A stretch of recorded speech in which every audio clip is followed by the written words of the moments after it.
चलिए, तो एक लोहे का गोला, सुनो क्वेश्चन इतना सटीक है और समझ जाने के बाद ऐसा 50 क्वेश्चन आप लोग इजीली वे में सॉल्व कर सकते हैं। एक लोहे का गोला है जिसका द्रव्यमान 224 मिलीग्राम है। कितना है? 224 मिलीग्राम। कितना? 224 मिलीग्राम है। और क्या बोल रहा है, इसमें कितना % इलेक्ट्रॉन को ट्रांसफर करना है? स्थानांतरित इलेक्ट्रॉन। स्थानांतरित इलेक्ट्रॉन कितना है रे बबुआ? 0.01%। इतने इलेक्ट्रॉन ट्रांसफर करना है। चलो, तो अब देखिए, सबसे पहले हमको इसमें वजन दे दिया लोहे का गोले का, तो इसमें चार्ज कितना होगा? चार्ज कितना होगा मतलब इस पर कितना चार्ज प्रोड्यूस हो जाएगा, क्रिएट कितना चार्ज हो जाएगा। ठीक है, तो स्थानांतरित इलेक्ट्रॉन कितना है बाबू? 0.0। सबसे पहले हम इसमें इलेक्ट्रॉन निकालेंगे तब न जाके हमको क्या निकलेगा। इसमें अगर यदि इलेक्ट्रॉन निकालेंगे तब ना उससे हम 0.01% को ट्रांसफर करेंगे। हमको पता रहेगा तब ना कि मेरा MRP 20 रुपया है और उस पर 1% छूट करना है या 10% छूट करना। हमको पता रहेगा MRP तब ना। हम खाली कहेंगे 10 रुपया छूट है, कथी पे? MRP पे। कथी पे 10 रुपया छूट है? ये संभव नहीं है। तो MRP पे 10 रुपया छूट है, या फिर अंकित मूल्य जिसको हम लोग बोलते हैं, ठीक है, कॉस्ट प्राइस, उस पर छूट होता है जिसको हम लोग बट्टा कहते हैं। बट्टा का नाम सुने हैं ना? अच्छा, कोनो बात नहीं। चलो, तो सबसे पहले हम इसमें क्या निकालेंगे? इलेक्ट्रॉन। अब इलेक्ट्रॉन निकालने की विधियां कितनी है? तो यह किसका गोला है बबुआ? लोहा का। अच्छा, इस लोहे के गोले में कितना इलेक्ट्रॉन हो सकता है, बता सकते हैं आप लोग? इलेक्ट्रॉन निकालने का तरीका बता दीजिए। याद है किसी को? किसी को याद नहीं, सब खा पी के बैठ के बराबर है। देखिए, इलेक्ट्रॉन को निकालने का तरीका हम आप लोगों को बताए थे। सबसे पहले किससे? पहले मोल निकालना है, फिर उसके बाद परमाणु निकालना है, फिर परमाणु से तब इलेक्ट्रॉन निकालना है। तो सबसे पहले मोल निकालना है। मोल निकालने का फॉर्मूला क्या होता है? Number of mole is equal to क्या होता है?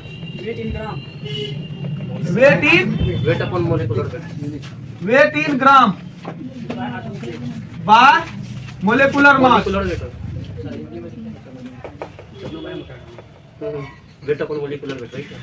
परमाणुविक भार, ये हो गया क्या? परमाणुविक भार। और ये हो गया द्रव्यमान, वस्तु का द्रव्यमान जो दिया है। ठीक है, अब देखिए वेट कितना है बताइए तो? 224। अब मिली है, मिली को क्या लिखते हैं?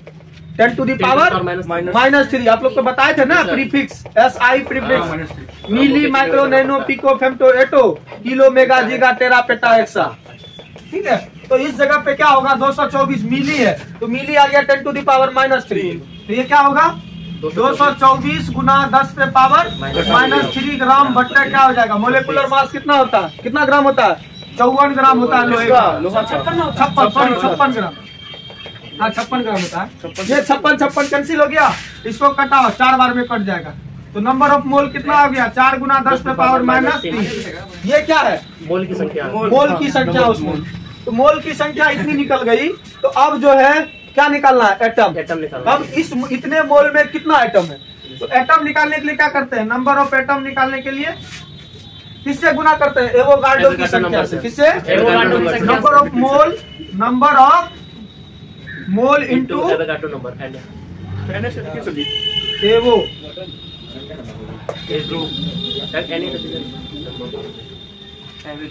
Avogadro number. एवोगाड्रो नंबर कितना होता है रे? 10 टू द पावर -3 गुना एवोगाड्रो कितना होता है? 6.022 गुना 10 पे पावर 23। देखो रे, ये क्या निकल गया? Number of atom. गुना कीजिए, कितना होगा? अभी मत कर गुना, क्या अभी गुना करेंगे तो बहुत गुना करना पड़ेगा क्या? चलो छोड़ो। ये देखो नंबर ऑफ एटम हो गया, नंबर ऑफ एटम निकल गया। अब नंबर ऑफ एटम से हम लोग इलेक्ट्रॉन की संख्या कैसे निकालेंगे? क्योंकि आपको पता है जिस परमाणु का जितनी संख्या होती है उसमें नंबर ऑफ इलेक्ट्रॉन उतने ही होते हैं। आप लोग को बताया गया है। जैसे सोडियम में परमाणु संख्या 11 है तो उसका इलेक्ट्रॉन की संख्या कितनी होगी? 11। और प्रोटॉन की संख्या 11। सेम इसी टाइप से यह कौन सा है? लोहा है ना रे? ये किसका गोला है? लोहे का गोला है। किसका गोला है? और लोहे का परमाणु संख्या कितना होता है? 26। तो इसमें इलेक्ट्रॉन की संख्या कितनी होगी? 26। मतलब इसके एक एटम में, मतलब एक एटम लोहे में कितना इलेक्ट्रॉन होता है? 26। तो इतना इलेक्ट्रॉन मतलब इतना एटम में कितना इलेक्ट्रॉन? 26। इसको किससे गुना करना पड़ेगा? 26 से। तो नंबर ऑफ इलेक्ट्रॉन निकालने के लिए क्या करेंगे बबुआ? इसको 26 से गुना कर दीजिए। 26 4 गुना 10 पे पावर -3 गुना 6.022 गुना 10 पे पावर 23 गुना 26। ये क्या निकल गया आपका? Number of electron. अब ट्रांसफर हुआ है। अब जब हमको नंबर ऑफ इलेक्ट्रॉन मालूम चल गया तो अब क्या निकालना है? जब हमको दाम मालूम चल गया तो हम अपने आप छूट निकाल सकते हैं क्या? जब हमको इस जैकेट का दाम मालूम चल जाएगा कि 50 रुपया है, इस पे 2% छूट है, हम आराम से निकाल सकते हैं और हम अपने से पैसा जेब से निकाल के दे सकते हैं। अब उससे पूछना पड़ेगा कितना देना पड़ेगा? नहीं। अब हम इसका दाम निकाल लिए। तब क्या करना है? स्थानांतरित इलेक्ट्रॉन निकालना है, ट्रांसफर इलेक्ट्रॉन। तो ट्रांसफर इलेक्ट्रॉन कितना हुआ? 0.01%। ट्रांसफर इलेक्ट्रॉन मतलब स्थानांतरित इलेक्ट्रॉन कितना हुआ? इसका कितना प्रतिशत हुआ है? 0.01%। तो 4 × 10 to the power -3 × 6.022 गुना 10 पे पावर 23 गुना 26 गुना 0.01% के बदले में 100 हो गया। कोई दिक्कत नहीं। अब देखिए इसका पॉइंट उड़ाइए तो यहाँ क्या होगा? 100 आ जाएगा। अब यहाँ थोड़ा बड़ा गुना भाग जो है 10 काट दीजिए। 10 बचेगा। 10 पावर -3 नहीं कटेगा। तो ठीक कटेगा। 100 है तो दोनों 10 इधर यहाँ देखिए 26 चौका कितना होता है? 26 चौके 6 चौके 24 4 दूनी 8 2 10 104 गुना 0.22 गुना। ये देखिए 4 3 क्या आएगा? ये 3 को प्लस करेंगे तो 4, इधर 3 क्या होगा? 7 होगा ना। अब 7 यहाँ और ऊपर से 23 है, कितना कटेगा? 7 कट जाएगा। 7 कटेगा। जैसे यहाँ क्या है? 10 पे पावर 23 है और ये गुना 10 पे पावर -3 है बट्टा क्या? ये 10 पे पावर 4 होगा। हाँ ये 10 पे पावर 4। इसको हम जब प्लस करेंगे तो ये कहाँ आ जाएगा? -16 बचेगा। माइनस में इसको प्लस करना है तो नीचे आ जाएगा। यानी तो ऊपरे में जोड़ दीजिए, क्या होगा? ऊपरे में जोड़ेंगे तो इसको क्या होगा बताइए? 10 पावर 16 होगा। 10 पावर -3 गुना 10 पावर। अभी ऊपर में करेंगे तो 10 पावर 16 होगा। 10 पावर -3। ये क्या होगा? एक प्लस में है और एक माइनस में, तो क्या होगा? 10 पे पावर 20 होगा। 20 बटा 10 पे पावर 4। इसको ऊपर ले जाइए क्या होगा? 10 पे पावर 20 गुना 10 पे पावर -4 होगा ना। क्योंकि नीचे में यह क्या चीज में है? जोड़ प्लस में। ऊपर जाएगा क्या चीज में? माइनस में आ गया। अब 20 में से 4 घट जाएगा, कितना बचेगा? 16। तो इसको हम क्या लिख सकते हैं? 10 पे पावर 16। यहाँ क्या लिख देंगे? 10 पे पावर 16 हो गया। अब यहाँ तक कोई दिक्कत नहीं ना? जब 10 पे पावर 16 कैसे हो गया? इसको कर्म किए 10 पे पावर -3 10 पे पावर 23 और इस नीचे वाले को क्रियाक्रम कर दिए। अब देखिए इसमें चार्ज कितना आएगा? मतलब चार्ज कितना इलेक्ट्रॉन? ये क्या हुआ? ये इलेक्ट्रॉन क्या हुआ? ट्रांसफर हुआ। क्या हुआ? ट्रांसफर हुआ। अब जितना इलेक्ट्रॉन ट्रांसफर होता है उतना ही ना चार्ज आ जाता है किसी ऑब्जेक्ट पर। तो यह कितना? इसको कितना से गुना? 1 इलेक्ट्रॉन ट्रांसफर होता है तो कितना चार्ज जाता है? 1.6 गुना 10 पे पावर -19 कूलम जाता है। तो इतना इलेक्ट्रॉन जाएगा तो कितना चार्ज जाएगा? मल्टीप्लाई कर दो। तो यहाँ पर आवेश देन चार्ज कितना आएगा? 1.6 × 10 to the power -19 कूलम होगा 1 इलेक्ट्रॉन का। फिर गुना हमको कितना करना है? इतना इलेक्ट्रॉन ट्रांसफर हुआ है ना, तो 104 गुना 6.22 गुना 10 पे पावर 16। अब इसको मल्टीप्लाई कीजिए, देखिए कितना आता है। मल्टीप्लाई कीजिए, इसको गुना करने पर कितना आएगा? 1002 गुना 10 पे पावर -19 में से 16 जाएगा तो -3 बचेगा। अब ये -3 को प्लस करना है बबुआ, क्या होगा? इसको नीचे लाना होगा ना, तो इसको क्या लिख सकते हैं? 1000 लिख दो बबुआ, बट्टा में दशमलव बैठेगा 3 अंक के बाद बैठा दीजिए 1.002 कूलम। यही आंसर लिखा है। हो गया, निकल के आ गया। चलिए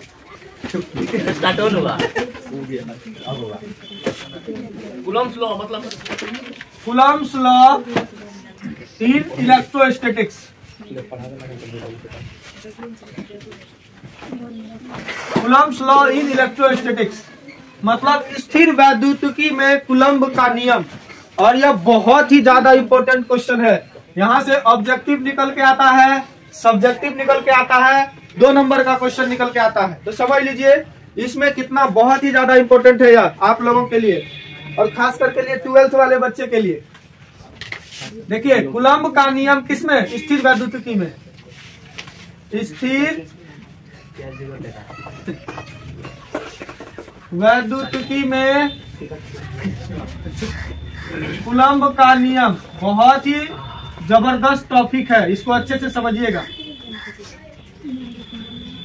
बेचारा तुम लोग जब 9th क्लास में फिजिक्स पढ़ रहा होगा तो उसमें देखे होंगे आप लोग दूरी प्रक्रिया बल। एक होता है स्पर्श बल कॉन्टैक्ट फोर्स और एक होता है दूरी प्रक्रिया बल। याद है ना, पढ़े थे ना? दूरी प्रक्रिया बल कौन सा था? एक चुंबकीय बल था, मतलब जिसको बिना छुए उस पर बल लगा। ग्रेविटेशनल फोर्स था, इलेक्ट्रोस्टैटिक फोर्स, गुरुत्वीय बल था, चुंबकीय बल था और तीसरा कौन था? Electrostatic force. ठीक है, इलेक्ट्रोस्टैटिक फोर्स, ये 3 बल काम करता था, दूरी प्रक्रिया बल। तो अब यहाँ देखिए इलेक्ट्रोस्टैटिक फोर्स क्या है? इसी का दूसरा नाम है विद्युत बल। क्या नाम है? विद्युत बल। इसी का तीसरा नाम है स्थिर वैद्युतिकी बल। इसी का तीसरा नाम क्या है? स्थिर वैद्युतिकी बल। ठीक है, तो सबसे पहले हम लोगों को जानना है कि यह बल किसके किसके बीच लगता है। तो सबसे पहले कूलम्ब जो था बहुत अच्छा वैज्ञानिक था।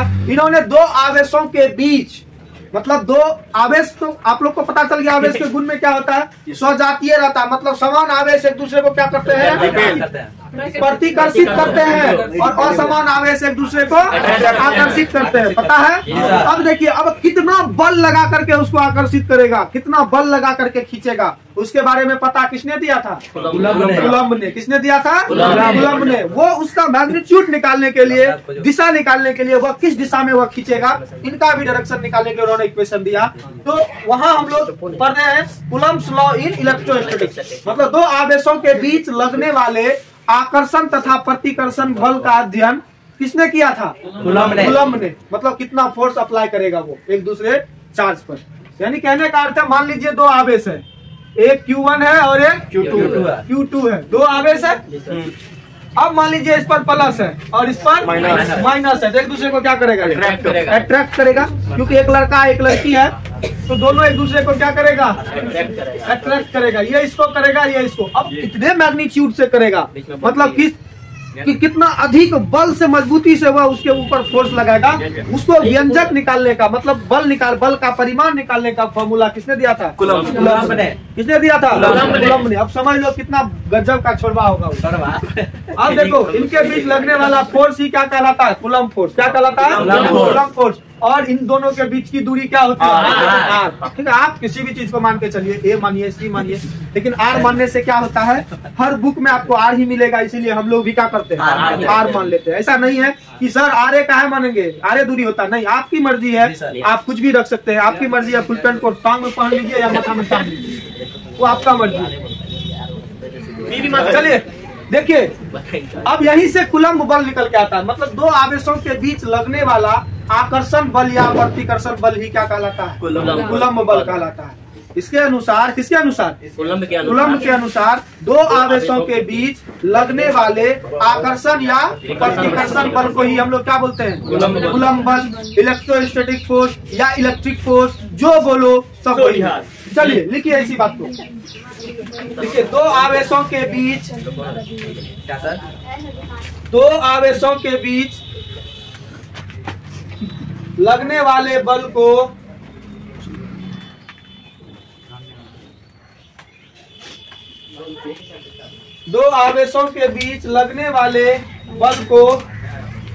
इलेक्ट्रिक फोर्स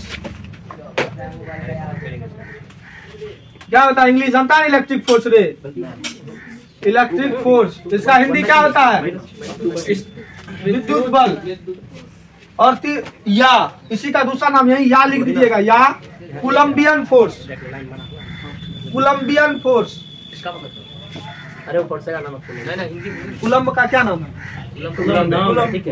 उसी के रिस्पेक्ट में उसको सम्मानित करने के लिए उस फोर्स का नाम कूलम्बियन फोर्स डाल दिया गया। ठीक है,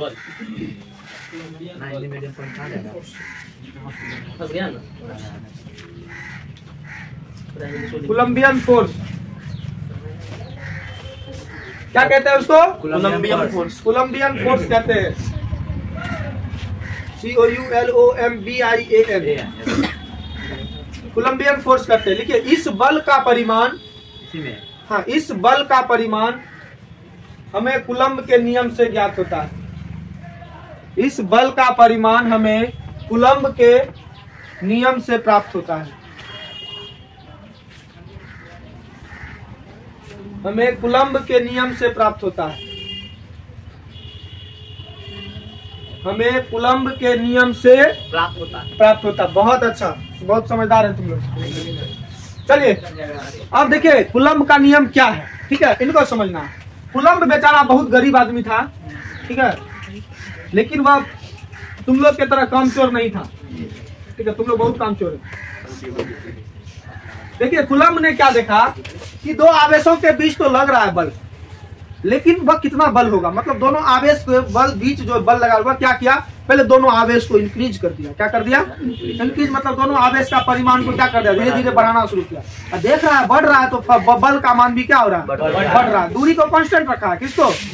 दूरी को कांस्टेंट। ये आर दूरी आर ही रह रही है, और क्या किया, आवेश के परिमाण को बढ़ाते गया। तो क्या देखा उन्होंने, आवेश जो था, आवेश का परिमाण बढ़ाने से क्या हुआ, उसमें बल का परिमाण भी धीरे धीरे बढ़ने लगा। मतलब कह रहा है कि फर्स्ट उसका स्टेटमेंट निकला, क्या निष्कर्ष उन्होंने निकाला कि आवेश के परिमाण को बढ़ाने पर उसमें बल का जो वैल्यू होता है वो डायरेक्टली क्या होता है, डायरेक्टली प्रोपोर्शनल किसका होता है, आवेश के, दोनों आवेशों के परिमाण के गुणनफल के। मतलब अब दोनों ना बढ़ रहा है तो दोनों का गुना के डायरेक्टली प्रोपोर्शनल होगा। मतलब एफ जो होगा डायरेक्टली प्रोपोर्शनल किसका होगा, Q1 और Q2 के मल्टीप्लीकेशन का, Q1 और Q2 के मल्टीप्लीकेशन का। अब बेचारा दूसरा कंडीशन क्या देखा, चलो बाबू अब तो ये कंडीशन हो गया, आवेश को बढ़ा रहे थे तो बल बढ़ रहा था। अब क्या कर दिया, आवेश को ही चलो भाई कांस्टेंट रख दिए। आवेश को क्या रख दिए, मतलब उसको वेरी नहीं किए, उसको नहीं चेंज किए। अब चेंज किसको कर रहे हैं, दूरी को बढ़ा रहे हैं। देख रहे हैं जैसे जैसे दूरी बढ़ रहा है तो क्या हो रहा है, बल घटते जा रहा है। जैसे लड़के लड़कियों में दूरियां बढ़ती जाती है, मोबाइल होकर छूट दे, 2-4 दिन बाद गपशप करना छोड़ दे तो गड़बड़ा दी, तो ठीक है, तब गड़बड़ा भूला। जैसे अरे किसी चीज को याद करना है ना, 2 दिन इग्नोर करो ना, तीसरे दिन से अपने आप दिमाग से बाहर चले जाएगा। 5 दिन इग्नोर करो ना, याद ही नहीं आएगा क्या चीज है दुनिया, पहले दुनिया में क्या था। लेकिन चलो, तो यहाँ पर दूरी जैसे बढ़ाएंगे तो एट्रैक्शन पावर या रिपल्सन पावर क्या होगा, घटेगा या बढ़ेगा, एट्रैक्शन पावर या रिपल्सन पावर घटेगा। तो वही बोला कि यह जो फोर्स होता है यह दूरी के वर्ग के व्युत्क्रम, मतलब जितना दूरी करेंगे उसका वर्ग के व्युत्क्रमानुपाती होता है। मतलब 1/r²। क्या होगा, 1/r²। ये कहने का सिंपल सा इसका अर्थ था। यही दो स्टेटमेंट है और यही से उन्होंने बल का परिमाण का व्यंजक हमको दे दिया। एकदम इजी है। चलिए लिखिए जल्दी से लिखिए। इसके अनुसार दो आवेशों के बीच, पैराग्राफ चेंज करके ना, हाँ पैराग्राफ चेंज करके, इसके अनुसार दो आवेशों के बीच लगने वाले, इसके अनुसार दो आवेशों के बीच लगने वाले विद्युत बल उन दोनों आवेशों के, काहे बोलते हैं, लगने वाले विद्युत बल उन दोनों आवेशों के परिमाण के, परिमाण मतलब समझ है ना, मैग्नीट्यूड जो दिया हुआ, परिमाण के, सबको लाठी का कमी है, परिमाण लिखने नहीं आता है किसी, लिखना सीधा है,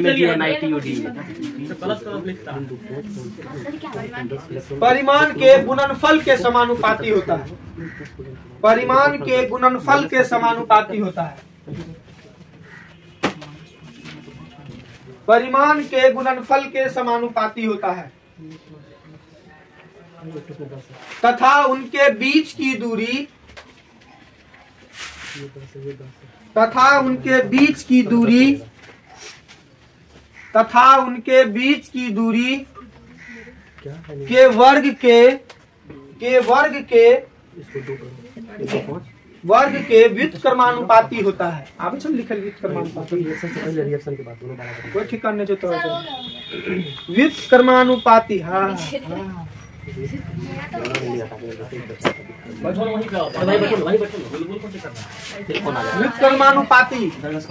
व्युत्क्रमानुपाती होता है। लिखिए इस नियम का दूसरा भाग,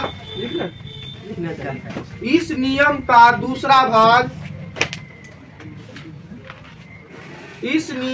दूसरा भाग इनवर्स स्क्वायर लॉ कहलाता है। क्या सब inverse square law, inverse square law मतलब वर्ग व्युत्क्रम नियम। इसका हिंदी क्या होगा? वर्ग व्युत्क्रम नियम। वर्ग व्युत्क्रम नियम कहलाता है। वर्ग व्युत्क्रम नियम कहलाता है।